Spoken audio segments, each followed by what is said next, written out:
नमस्ते बच्चों, आप सभी का हमारे YouTube channel ideal the classes में स्वागत है। बच्चों, आज हम आपके लिए कक्षा तीसरी NS 2024 सर्वे हेतु छात्रों के नियमित अभ्यास की विस्तृत कार्य योजना लेके आए हैं। इस कार्य योजना के अंतर्गत आज आपको 14वां सप्ताह जो आपका NS अभ्यास के लिए कौन सा सप्ताह है, 14वां सप्ताह कक्षा तीसरी के लिए है। और ये 14 सप्ताह में आपके लिए विषय हिंदी, गणित और पर्यावरण अध्ययन लेके आए हैं, जो आपका कब से कब तक चलेगा, 30 सितंबर से 5 अक्टूबर तक। इसमें आपको यहाँ पे समय सारणी दी गई है। ये समय सारणी क्या है, देखिए आपको समय सारणी बता देते हैं। कक्षा तीसरी सप्ताह कौन सा है, 14वां सप्ताह, दिनांक 30 सितंबर से 5 अक्टूबर तक। कालखंड कौन से रहेंगे इसके, प्रथम एवं द्वितीय कालखंड रहेंगे। और दिवस और वार, सोमवार एवं मंगलवार को आपका विषय हिंदी रहेगा। और इसमें आपका प्रश्न क्या रहेगा, प्रश्न पोस्टर 419 और अनुच्छेद 370। और ये कहाँ से देखना है आपको, ओलंपियाड प्रश्न बैंक से अभ्यास करना है इसको। फिर इसके बाद बुधवार और गुरुवार को विषय गणित रहेगा और उसके प्रश्न क्रमांक दिए गए हैं, कौन कौन से प्रश्न रहेंगे। और ये प्रश्न आपको कहाँ देखना है, आपकी जो ओलंपियाड प्रश्न बैंक है उसमें कक्षा तीसरी के। इसके बाद शुक्रवार एवं शनिवार को आपका पर्यावरण अध्ययन रहेगा और इसके भी प्रश्न क्रमांक दिए गए हैं। इन प्रश्नों को आपको ओलंपियाड प्रश्न बैंक से तैयार करना है। और ये जो प्रश्न दिए गए हैं ये राज्य शिक्षा केंद्र भोपाल द्वारा ही दिए गए हैं। ये समय सारणी किसके द्वारा बनाई गई है, राज्य शिक्षा केंद्र भोपाल द्वारा बनाई गई है। अब इस वीडियो के माध्यम से सबसे पहले आपको स्टार्ट करते हैं हिंदी, फिर विषय गणित और फिर पर्यावरण। तो चलिए, हिंदी क्या पोस्टर 419 के 5 प्रश्न हैं वो देख लेते हैं और अनुच्छेद 370 के 5 प्रश्न हैं, उन प्रश्नों को उत्तर हम देखते हैं। फिर उसके बाद गणित का, फिर पर्यावरण अध्ययन का। चलिए, ये कह दिया आपका गद्यांश 419। निर्देश है, निम्नलिखित पोस्टर को पढ़िए और प्रश्नों के उत्तर में सही विकल्प पर गोला लगाइए। चलिए इस पोस्टर को पढ़ते हैं। ये क्या है, एक कविता पोस्टर है। इसमें कुछ कविताएं दी है, जैसे चिड़िया रानी संबंधित है, तितली से नटखट चूहा, आशा का दीप, बादल राजा। तो ये आप देख सकते हैं, ये क्या है, कविताएं हैं।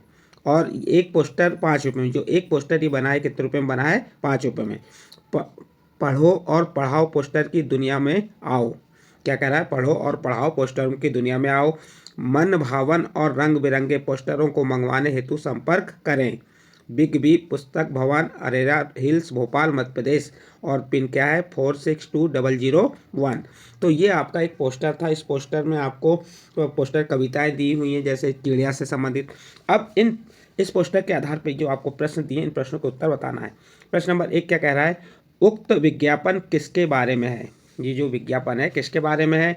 ए नंबर मित्रों के बारे में, बी नंबर सगे संबंधियों के बारे में, सी नंबर किताबों के बारे में, डी नंबर कविता पोस्टर के बारे में। तो बताइए बच्चों, ये विज्ञापन किसके बारे में है। तो इसका सही आंसर हो जाएगा आपका कविता पोस्टर के बारे में। इसके बाद नेक्स्ट प्रश्न है आपका प्रश्न नंबर 2। पोस्टर प्राप्त करने के लिए आप क्या करेंगे। ए नंबर फ़ोन करेंगे, बी नंबर उपहार भेजेंगे, सी नंबर स्वयं जाकर संपर्क करेंगे और डी नंबर मेल करेंगे। तो पोस्टर प्राप्त करने के लिए आप क्या करेंगे, तो इसका सही आंसर आ जाएगा आपका सी नंबर, स्वयं जाकर संपर्क करेंगे। नेक्स्ट प्रश्न है, कविता पोस्टर खरीदने के लिए आप कितनी कीमत चुकाएंगे। जो कविता पोस्टर है, इस पोस्टर को खरीदने के लिए आप कितनी कीमत चुकाएंगे। तो ये दिया एक पोस्टर 5 रुपये में। एक पोस्टर कितने का है, 5 रुपये। तो कितनी कीमत चुकाएंगे आप, 5 रुपये। तो इसका सही आंसर क्या जाएगा, ए नंबर 10 रुपये, बी नंबर 15 रुपये, सी नंबर 5 रुपये और डी नंबर 20 रुपये। तो इसका सही आंसर आ जाएगा सी नंबर 5 रुपये। फिर प्रश्न नंबर 4, दुनिया शब्द का पर्यायवाची होगा। ए नंबर दोगुना, बी नंबर दीन दुखी, सी नंबर संसार, डी नंबर राष्ट्र। तो बताइए बच्चों, दुनिया शब्द का पर्यायवाची होगा। क्या है दुनिया शब्द का पर्यायवाची, तो इसका सही आंसर आ जाएगा आपका सी नंबर संसार। फिर अगला प्रश्न है आपका प्रश्न नंबर 5, कविता पोस्टर में क्या दर्शाया गया है। आप देखिए, जो आपकी कविता पोस्टर है ये दिख रहा है आपको, इसमें क्या क्या दर्शाया है, कविता और चित्र, दोनों चीज़ दर्शाया है। ये तो कोई कविता है और ये क्या है, उसके चित्र हैं। तो देखते हैं आप विकल्प क्या दिए हैं, इसका ऑप्शन 4 ऑप्शन क्या दिए हैं, केवल चित्र ए नंबर में, बी नंबर चित्र एवं कविता, सी नंबर केवल कविता और डी नंबर कहानी। तो इसका सही आंसर आ जाएगा बी नंबर चित्र एवं कविता। कविता पोस्टर में क्या दर्शाया गया है, चित्र एवं कविता। ये आपका जो क्या था, आपका अनुच्छेद गद्यांश 419 कंप्लीट हुआ। इसके बाद आपका नेक्स्ट अनुच्छेद आता है अनुच्छेद 370। इसमें दिया है कुछ लर्निंग आउटकम दिए हुए हैं, इन्हें पढ़ सकते हैं आप। और क्या दिया, लटो वाला पेड़। मेरा नाम दीपा है, मेरी नानी के गांव में एक बहुत बड़ा बरगद का पेड़ था। मैं इसे बड़ी लटों वाला पेड़ कहती थी। यह हमारे घर के पीछे बगीचे में लगा था। बहुत ही पुराना पेड़ था वह। उसकी लटें लंबी लंबी थी, साथ में कुछ आम और अमरूद के पेड़ भी थे। जब हम नानी के घर जाते तो उसकी छाया में मेरी बहन अमृता, भाई राहुल और मैं घंटों खेला करते थे। मेरी माँ कहती थी कि वे अपने बचपन में इस पेड़ की जटाओं पर झूला करती थी। मैंने भी कई बार झूलना चाहा पर सफल नहीं हुई। उस पर बहुत से पक्षी आकर बैठते थे। इनमें अधिकतर कौवे होते थे। उनकी काव काव सुनकर तो हमारे कान ही पक जाते थे। हम लोगों को उस लटों वाले पेड़ की बहुत याद आती है। ये आपका अनुच्छेद दिया था। अनुच्छेद में क्या दिया था? लटों वाला पेड़। एक दीपा नाम की लड़की थी। कौन था? मेरा एक लड़की कौन थी? दीपा थी। मेरी नानी के गांव में एक बहुत बड़ा, दीपा की नानी के गांव में एक बहुत बड़ा बरगद का पेड़ था और दीपा इसे बड़ी लटों वाला पेड़ कहती थी। यह हमारे घर के पीछे बगीचे में लगा था। बहुत ही पुराना पेड़ था वह। उसकी लटें लंबी लंबी थीं, साथ में कुछ आम और अमरूद के पेड़ भी थे। जब हम नानी के घर जाते तो उसकी छाया में मेरी बहन अमृता, भाई राहुल और मैं घंटों खेला करते थे। तो देखिए बच्चों, आपको ये लटों वाला पेड़ है, इस अनुच्छेद को पढ़ना है ध्यान से और इसके बाद इससे संबंधित कुछ प्रश्न हैं, उन प्रश्नों का उत्तर आपको देना है। जैसे प्रश्न नंबर 1 क्या कह रहा है? दीपा किस पेड़ की लटों वाला पेड़ कहती थी? दीपा किस पेड़ को लटों वाला पेड़ कहती थी? ए नंबर आम के पेड़ को, बी नंबर बरगद के पेड़ को, सी नंबर अमरूद के पेड़ को, डी नंबर नारियल के पेड़ को। तो बताइए बच्चों, इसका सही आंसर क्या हो जाएगा? दीपा किस पेड़ को लटों वाला पेड़ कहती थी? तो इसका सही आंसर आ जाएगा बी नंबर बरगद के पेड़ को। फिर नेक्स्ट प्रश्न है आपका प्रश्न नंबर 2। बरगद का पेड़ कहाँ लगा था? ए नंबर घर के सामने, बी नंबर आंगन में, सी नंबर विद्यालय में और डी नंबर बगीचे में। तो बताइए, जो अनुच्छेद को पढ़े हमने उस अनुच्छेद के अनुसार बरगद का पेड़ कहाँ लगा था? तो आपका सही आंसर आ जाएगा डी नंबर बगीचे में। फिर अगला प्रश्न है प्रश्न नंबर 3। पेड़ की जटाओं पर कौन झूलती थी? ए नंबर दीपा की दीदी, बी नंबर दीपा की माँ, सी नंबर दीपा की दादी और डी नंबर दीपा की नानी। अभी हमने अनुच्छेद में पढ़े थे कि दीपा की माँ कहती है कि हम बचपन में उस पेड़ पे झूला करते थे। कौन झूलती थी? दीपा की माँ। तो इसका बी नंबर का ऑप्शन सही होगा। इसके बाद नेक्स्ट प्रश्न है प्रश्न नंबर 3। दीपा और उसके भाई बहन को पेड़ की याद क्यों आती है? ए नंबर वे उसके नीचे रहते थे, बी नंबर वे उसके नीचे सोते थे, सी नंबर वे उसके नीचे खेलते थे और डी नंबर वे उसके नीचे खाते थे। तो देखिए, जो दीपा और उसके भाई बहन जब उसकी नानी के यहाँ आते थे तो क्या उस बरगद के पेड़ के नीचे क्या करते थे? हमने अनुच्छेद में पढ़े हैं, खेला करते थे। क्या करते थे? खेला करते थे, इसलिए उसकी याद आती थी। इसका सही आंसर क्या हो जाएगा? सी नंबर वे उसके नीचे खेलते थे। इसके बाद नेक्स्ट प्रश्न है आपका प्रश्न नंबर 5। कान पकना मुहावरे का अर्थ है। ए नंबर कान में मवाद पड़ जाना, बी नंबर सुनते सुनते ऊब जाना, सी नंबर कानों में कुछ सुनाई ना देना और डी नंबर कान बंद कर लेना। मुहावरा क्या है? कान पकना का अर्थ है, तो इसका सही आंसर आ जाएगा आपका बी नंबर सुनते सुनते ऊब जाना। कान पकना मीन्स क्या होता है? सुनते सुनते ऊब जाना। इस प्रकार बच्चों, आपका जो विषय हिंदी का सप्ताह 14वें के जो प्रश्न थे आपको वह बता दिए। अब इसके बाद अगला विषय आपका रहेगा, विषय कौन सा रहेगा? आपका विषय गणित। और विषय गणित 14वें सप्ताह में दिन कौन सा रहेगा? बुधवार एवं गुरुवार। और इसके कौन कौन से प्रश्न बताएंगे आपको? प्रश्न नंबर 97, 101, 177, 83, 91, 59, 28, 37, 51 और 25। अब इसको हम बढ़ते क्रम में बताएंगे। पहले 25 नंबर का प्रश्न बताएंगे, फिर 28, फिर 37। इस प्रकार से जो बढ़ते क्रम से हमने इन प्रश्नों को जमाए हैं। तो चलिए देखते हैं प्रश्न नंबर कौन सा आएगा आपका। प्रश्न नंबर 25। प्रश्न नंबर 25 क्या कह रहा है? ध्यान दीजिए, पढ़िए इसे। प्रश्न नंबर 25 को, गोलू प्रतिदिन 9 घंटे सोता है। गोलू प्रतिदिन क्या करता है? 9 घंटे सोता है। एक सप्ताह में कुल कितने घंटे सोता है? प्रतिदिन यानी गोलू एक दिन में कितने घंटे सोता है? 9 घंटे सोता है। कितने घंटे सोता है? 9 घंटे सोता है। अब एक सप्ताह मीन्स क्या होता है? एक सप्ताह में कितने दिन होते हैं ये आपको मालूम होना चाहिए। बताइए, एक सप्ताह में कितने दिन होते हैं? 7 दिन होते हैं। एक सप्ताह में कितने दिन होते हैं? 7 दिन होते हैं। जब वो गोलू प्रतिदिन एक दिन में कितने घंटे सोता है? वो 9 घंटे। इसलिए कितने दिन में? 7 दिन में। तो हम क्या करेंगे? 9 गुणित 7, 9 7 63। 9 का पहाड़ा आप 7 बार पढ़िए या 7 का पहाड़ा कितने बार पढ़िए? 9 बार। तो कितना आ जाएगा? 63। तो इसका सही आंसर क्या आ जाएगा? इसका ए नंबर का ऑप्शन सही होगा। ए नंबर का ऑप्शन में 63 दिया, तो इसका ए नंबर का ऑप्शन सही होगा। नेक्स्ट अगला प्रश्न है आपका प्रश्न नंबर 28। राकेश के पास कुछ फूल हैं। यदि वह उसमें 15 फूल और मिला देता है तो उसके फूलों की संख्या 32 हो जाती है। राकेश के पास पहले से कितने फूल थे। देखिए राकेश के पास कुछ फूल है, अब कितने फूल है हमें नहीं मालूम। यदि वह उसमें 15 फूल मिला देता है तो उसके फूलों की संख्या कितनी हो जाती है, 32 हो जाती है। तो आप क्या कीजिए, जो आपकी फूलों की कुल संख्या है उसमें से जो मिलाए गए फूल है उसको घटा दीजिए, तो आपको ये पता चल जाएगा कि राकेश के पास पहले कितने फूल थे। तो हम क्या करेंगे, ये 32 है, 32 में से हम किसको घटाएंगे, 15 को घटाएंगे। चलिए घटाते हैं।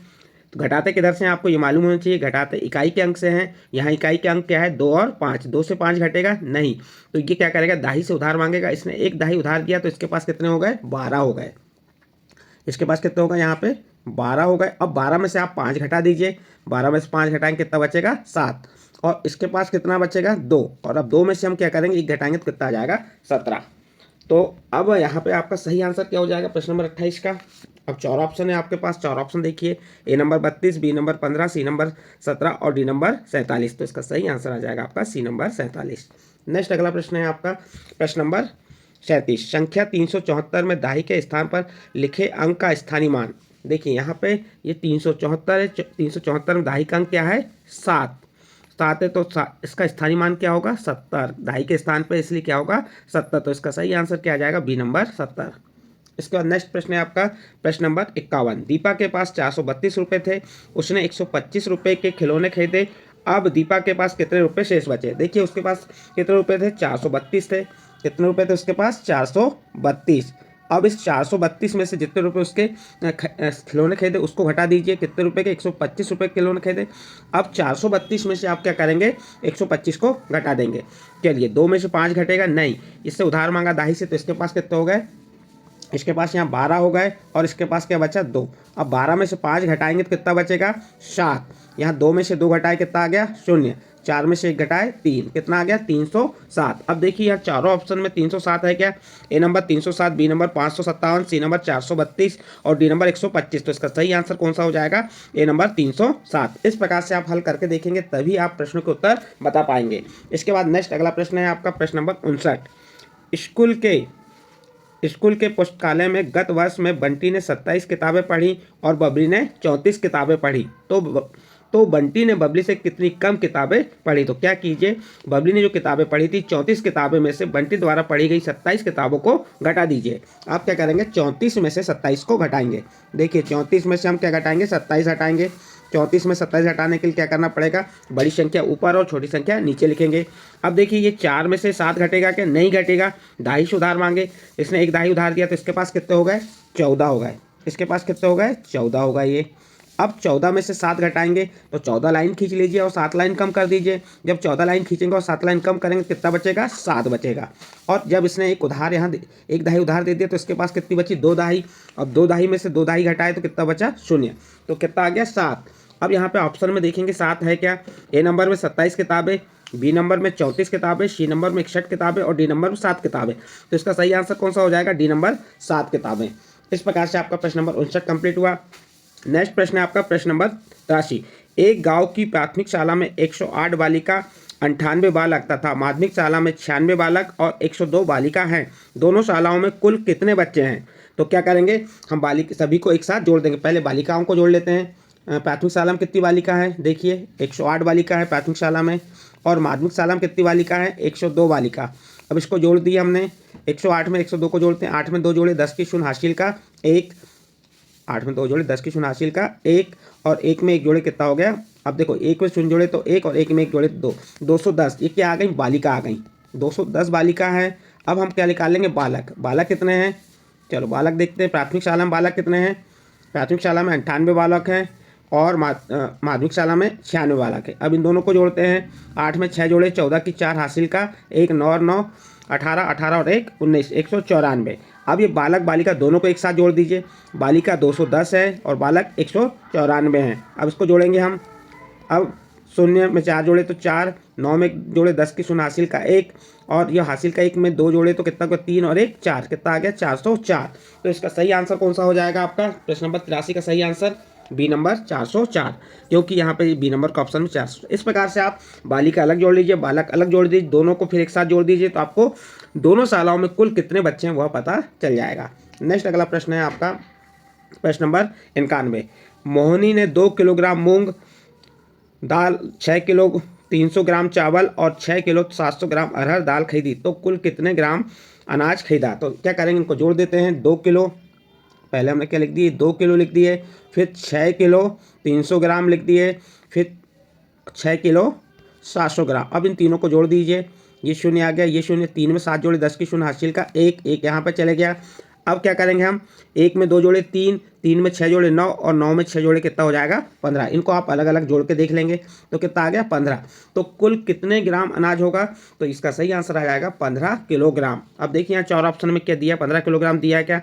ए number 14 kilogram, B number 15 kilogram, C number 12 kilogram और डी नंबर 16 किलोग्राम। तो इसका सही आंसर आ जाएगा बी नंबर 15 किलोग्राम। इस प्रकार से आपका प्रश्न नंबर 91 कंप्लीट हुआ। नेक्स्ट अगला प्रश्न है आपका प्रश्न नंबर 97। 27 किलो आम को 9 लोगों में बराबर मात्रा में बांटने पर प्रत्येक को कितने कितने आम आएंगे। देखिए यहाँ पे हमको 9 लोगों में बांटना है, कितने किलो, 27 किलो आम को। तो क्या करेंगे, 27 में हम 9 का भाग दे देंगे, 27 भागित 9। 9 का पहाड़ा ऐसा पढ़ें कि 27 से ना बढ़े, 9 एकम 9, 9 दूनी 18, 9 त्रिक 27, कितने बार गया 3 बार। अब 27 में 27 घटाए 0, तो भागफल कितना आ गया 3, यानी प्रत्येक को कितने कितने आम मिलेंगे, 3 आम। तो इसका सही आंसर आ जाएगा आपका बी नंबर का 3 किलो आम। ठीक है, इस प्रकार से आपका ये प्रश्न नंबर 97 भी कंप्लीट हुआ। इसके बाद नेक्स्ट अगला प्रश्न आता है आपका प्रश्न क्रमांक 101। एक बक्से में 30 सेब आते हैं तो ऐसे 7 बक्सों में कितने सेब आएंगे। देखिए एक बक्से में कितने सेब आते हैं, एक बक्से में 30, इसलिए कितने 7 कह रहा है, 7 बक्सों में। तो क्या करेंगे, 30 का हम 7 में गुणा करेंगे, 7 शून्य 7 21, कितना आ गया 210। तो 7 बक्सों में कितने सेब आएंगे 210, इसका बी नंबर का ऑप्शन सही है। अगला प्रश्न है, 1 किलोग्राम आलू की कीमत 15 रुपये है तो 15 किलोग्राम आलू की कीमत क्या होगी। तो हम क्या करेंगे, 15 का 15 में गुणा कर देंगे तो हमें मालूम हो जाएगा 15 किलोग्राम आलू का मूल्य, 1 किलो का मूल्य कितना है 15 रुपये। तो 15 किलो का क्या होगा 15 गुणित 15। अब हमको 15 का पहाड़ा नहीं आता तो हम क्या करेंगे, पहले 5 का 5 गुणा की 5 25 की 5 हासिल का 2, 5 एकम 5 और 2 7, कितना आ गया 75। फिर यहाँ पे 0 ले लिए, 1 का 5 गुणा की 5, 1 का 1 गुणा की 1। अब इसको जोड़ देंगे, 5 7 5 12 की 2 हासिल का 1, 1 और 1 225, 15 15 में कितना होता है 225। तो इसका सही आंसर कौन सा हो जाएगा 225, यानी इसका बी नंबर का ऑप्शन सही है। इस प्रकार से आपका प्रश्न नंबर 177 कंप्लीट हुआ और इसके साथ ही आपका विषय गणित कंप्लीट हुआ। गणित कौन से सप्ताह का गणित है, 14वें सप्ताह का गणित था। इसके बाद आपका नेक्स्ट अगला आपके 14वें सप्ताह में 3 विषय रहेंगे, पहला हिंदी, गणित और पर्यावरण। तो ये पर्यावरण का 14वां सप्ताह है, प्रथम द्वितीय आपको एक कालखंड तो निश्चित है और दिन कौन सा रहेगा शुक्रवार एवं शनिवार। पर्यावरण अध्ययन के लिए कौन सा दिन रहेगा शुक्रवार एवं शनिवार। और इसमें कौन कौन से प्रश्न आपको अभ्यास कराना है या करना है, वह है 9 30 48 50 51 52 53 60 65 160। तो चलिए देखते हैं पर्यावरण के प्रश्न। प्रश्न नंबर 9, पीने के पानी का भंडारण करना चाहिए। ए नंबर 1 मिट्टी के कंटेनर में, बी नंबर 1 स्टील कंटेनर में, सी नंबर 1 साफ ढका हुआ कंटेनर में, डी नंबर कोई भी कंटेनर में। तो इसका सही आंसर आ जाएगा सी नंबर 1 साफ ढका हुआ कंटेनर में। अगला प्रश्न है आपका प्रश्न नंबर 30, मिट्टी के बर्तनों को आग में पकाकर बनाया जाता है। ए नंबर मजबूत, बी नंबर नरम, सी नंबर बड़ा और डी नंबर रंगीन। तो बताइए मिट्टी के बर्तनों को आग में पकाकर बनाया जाता है, कैसे बनाया जाता है। तो इसका सही आंसर आ जाएगा ए नंबर मजबूत। अगला प्रश्न है, ईंटों से संबंधित वस्तु नहीं है। ईंटों से संबंधित वस्तु नहीं है। ए नंबर मिट्टी, बी नंबर रेत, सी नंबर पानी और डी नंबर पत्थर। तो देखिए बच्चों, ईंटों से संबंधित वस्तु नहीं है पूछा है, मिट्टी भी है, रेत भी है और पानी, इन तीनों की आवश्यकता हमको ईंट बनाने में लगती है, लेकिन पत्थर की आवश्यकता नहीं है। तो इसका सही आंसर आ जाएगा डी नंबर पत्थर। नेक्स्ट प्रश्न है, पक्षियों से संबंधित नहीं है। ए नंबर कीड़े, बी नंबर घोंसले, सी नंबर अंडे और डी नंबर मकान। तो पक्षियों से संबंधित नहीं है पूछा है इसमें, तो कीड़े भी पक्षियों से संबंधित है क्योंकि पक्षी कीड़े खाते हैं, घोंसले भी हैं क्योंकि पक्षी घोंसले में रहते हैं, और अंडे भी हैं क्योंकि पक्षी अंडे देते हैं, लेकिन मकान नहीं है। तो इसका डी नंबर का ऑप्शन सही होगा। नेक्स्ट प्रश्न है आपका प्रश्न नंबर 50, यह जानवर पानी के साथ साथ जमीन में भी रह सकता है। ए नंबर मेंढक, बी नंबर मछली, सी नंबर गिलहरी, डी नंबर कौवा। तो देखिए मछली पानी से बाहर निकालते हैं तो मर जाती है, आप कविता पढ़ते हैं, मछली जल की रानी है, हाथ लगाओ डर जाती है, बाहर निकालो मर जाती है। तो मछली पानी में रहती है, गिलहरी पानी में नहीं रहती, ये पेड़ों पे रहती है, कौवा भी पेड़ों पे रहता है, लेकिन जो मेंढक है, मेंढक पानी के साथ साथ जमीन में भी रहता है। तो इसका ए नंबर का ऑप्शन सही होगा। नेक्स्ट अगला प्रश्न है आपका प्रश्न नंबर 51, दर्जन चिड़िया अपना घोंसला बनाती है। ए नंबर लकड़ी के तने को काटकर, बी नंबर बुनकर, सी नंबर पत्तियों को सिलकर और डी नंबर ए एवं बी दोनों। तो इसका सही आंसर आ जाएगा सी नंबर पत्तियों को सिलकर। अगला प्रश्न है, नेत्रहीन व्यक्तियों को पढ़ने के लिए ब्रेल लिपि का आविष्कार किया। प्रश्न क्या है आपका, नेत्रहीन व्यक्तियों को पढ़ने के लिए ब्रेल लिपि का आविष्कार किया। A number Louis Bell, B number Graham Bell, C number Alexander Fleming, D number Charles Darwin. तो इसका सही आंसर क्या होगा बताइए। तो इसका सही आंसर आ जाएगा आपका ए नंबर लुई बेल। अगला प्रश्न है आपका प्रश्न नंबर 53, ऊंट के शरीर का वह भाग जो लंबे समय तक भोजन उपलब्ध ना होने पर सिकुड़ जाता है। ए नंबर कुबड़, बी नंबर गर्दन, सी नंबर लंबी पलकें और डी नंबर मोटी जीभ। प्रश्न क्या है, ऊंट के शरीर का वह भाग जो लंबे समय तक भोजन उपलब्ध ना होने पर सिकुड़ जाता है। तो इसका सही आंसर आ जाएगा आपका ए नंबर कुबड़। अगला प्रश्न है आपका प्रश्न नंबर 60, चिड़िया अपना घर बनाती है। प्रश्न नंबर 60 क्या कह रहा है, चिड़िया अपना घर बनाती है। ए नंबर पैर से, बी नंबर चोंच से, सी नंबर औंख से और डी नंबर पंख से। तो बताइए बच्चों, चिड़िया अपना घर कैसे बनाती है। आपने देखा होगा कि चिड़िया क्या करती है, अपनी चोंच में एक एक लकड़ी के टुकड़े तिनके जोड़ के क्या करती है, अपना घर बनाती है। तो चिड़िया अपना घर कैसे बनाती है। तो इसका सही आंसर आ जाएगा बी नंबर चोंच से। अगला प्रश्न है आपका प्रश्न नंबर 65, टीना अपने साथियों और शिक्षक के साथ अपने आसपास की सैर करने निकलती है।